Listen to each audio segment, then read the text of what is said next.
திரு சடகோபன், தொடர்ச்சியாக தாவேக தொடர்பாக செய்திகள் வந்த வண்ணம் இருக்கு. திமுக கூட தான் காங்கிரஸ் பயணிக்க போகுது அப்படின்னா அதை வெளிப்படையாக சொல்றதுல என்ன தயக்கம்ன்ற ஒரு கேள்வி.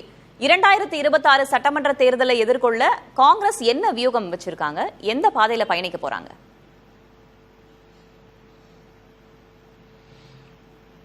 தமிழ்நாட்டை பொறுத்த வரைக்கும் பார்த்தோம் அப்படின்னா அந்த அலைன்ஸ் சினாரியோன்றது ஒரு ஒரு ஒரு ட்ரையாங்கிள் லவ் ஸ்டோரி மாதிரி தான் இருக்குன்னு சொல்லணும். ஏன்னா NDA ADMK wants TVK wants Congress and Congress wants DMK. இப்போதைக்கு இருக்கக்கூடிய சினாரியோ இப்படி தான் ஷார்ட் எக்ஸ்பிளைன் பண்ண நினைக்கிறேன்.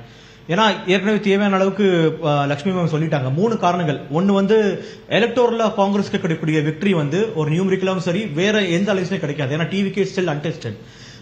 கடந்த தேர்தலில் பாத்தீங்கன்னா 2021 எலெக்ஷன்ல பார்க்கும்போது Congress strike rate 80%, 25 seat contest பண்ணாங்க, 18 ஜெயிச்சாங்க.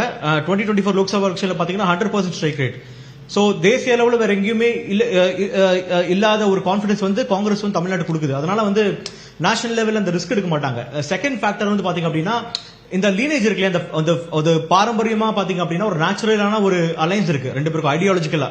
அது இல்லாம 2019 எலெக்ஷன் முன்னாடி பாத்தீங்க அப்படின்னா ராகுல் காந்தி அவர்கள் வந்து ஒரு பிஎம் கேண்டிடேட்டா முன்னெடுச்சது ஸ்டாலின் அவர்கள் தான்.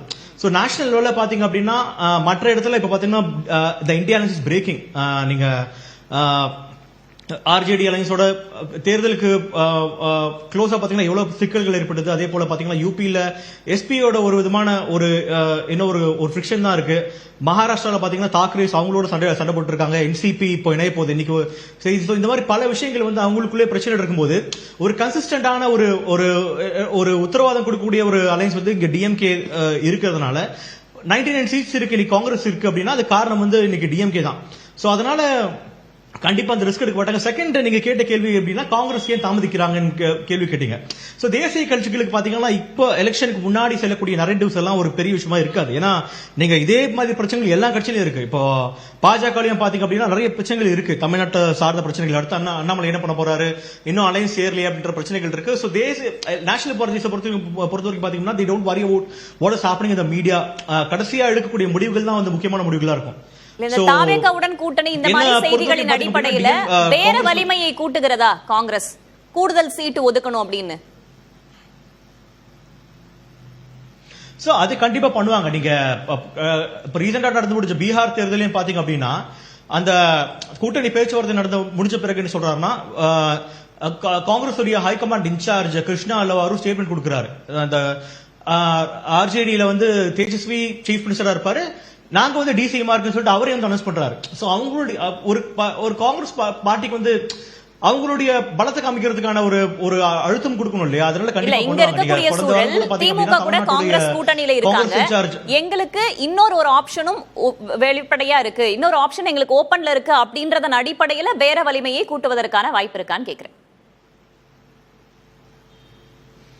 கண்டிப்பா. ஏன்னா சீட் ஷேரிங் டாக்ஸ் போயிட்டு இருக்கு இல்லையா? நீங்க நவம்பர் 16ஆம் தேதி காங்கிரஸ் ஒரு பிரமுகர் போய் பாக்குறாரு டெல்லியில.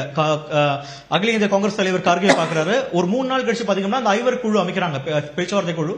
அந்த வாரமே வந்து முதலமைச்சரை சந்திச்சு பாத்தீங்க அப்படின்னா ஒரு ஃபார்முலான மீட்டிங் ஆரம்பிக்கிறாங்க டு எஸ்டாப்ளிஷ் ஓகே அலைன்ஸ் இருக்குன்றது மாதிரி.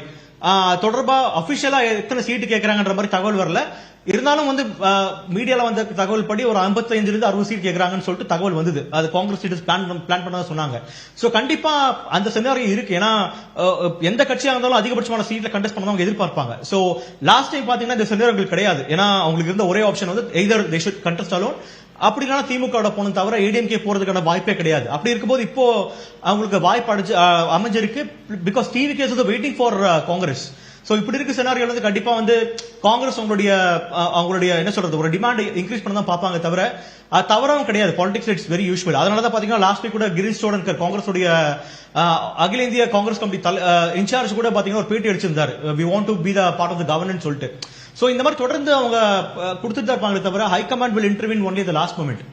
இது கடைசியா எப்படி முடியும் அப்படின்னா முதலமைச்சர் அவர்கள் ராகுல் காந்தி கிட்ட பேசி அப்படி முடிக்குமே தவிர இப்போ இங்க ஸ்டேட் லெவல் லீடர்ஸ் பேசுறது எல்லாமே பெரிய இம்பாக்டா இருக்காது. இல்ல கடைசி முடிவு எடுக்க போறது சிஎம் அண்ட் ராகுல் காந்தியை தவிர இருக்குமே, வேற யாருக்கிட்டையும் முடிவு இருக்காது.